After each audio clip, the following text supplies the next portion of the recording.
I'm Chill. Today, I'm going to turn the acrylic glue into super dry and pure DiChloromathane. The opportunity for this project started last week, while I'm just busy with making a film hood for my laboratory. And to join two boards together, I just bought some acrylic glue from the grocery store. But I happened to find that the smell of this glue is exactly the same as DiChloromathane. The smell of it inspired me to make this video. So to ensure if it is truly DiChloromathane, I just made a few simple tests on it after the hood is ready. Since some of this glue is just some super glue with a little bit organic solvent in it.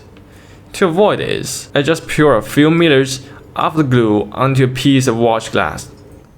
And after about 10 minutes later, what's on the plant are lots of white crystals.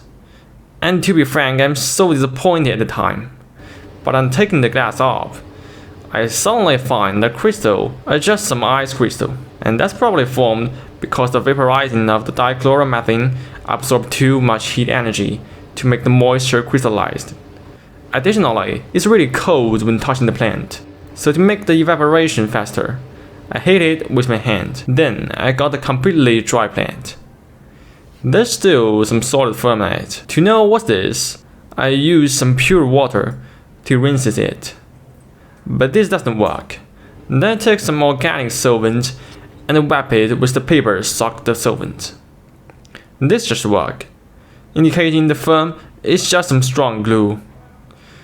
Although it's kind of bad, but that's not a big problem. It could be separated out from the DiChloromathane by simple distillation. And to know if it is pure DCM, instead of a mixture of the DCM and the TCM, I measure the density of the glue. And this shows that it's probably just pure and good enough for the following procedures. To begin with, I add about 1 liter of the glue into a 2 liters round bottom flask and wash it with 30 milliliters of concentrated sulfuric acid, and then shake it. After a few minutes of shaking, the acid just becomes dilute yellowish. That's because the acid reacts with impurities like methanol or dimethyl ether and oxidate it. The impurities is be turned into something like carbon dioxide or just carbon, which could make it be golden. Then I pull out all the DCM and separated the acid from the DCM. To make sure it's completely clean, I wash the glue with some acid again. And at this time, it is just colorless. Therefore, I just pull out all the acid again and wash the glue with 600 milliliters of 10% sodium carbonate solution to absorb the residual acid in it. And next step, to purify it, is a fractional distillation. The reason to use this is that it's vital to prevent any impurities to get into the receiving flask. I used to distill other organic solvents for many times. Even with a much more higher boiling point, I would just lost lots of it.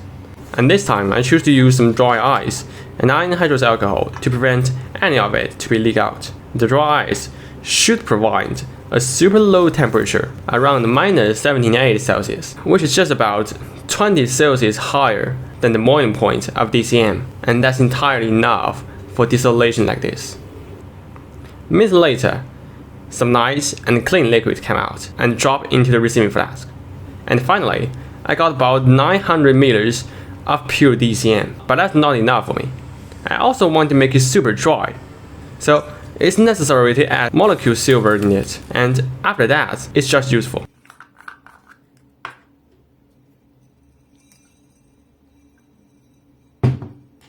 That's all. See you next.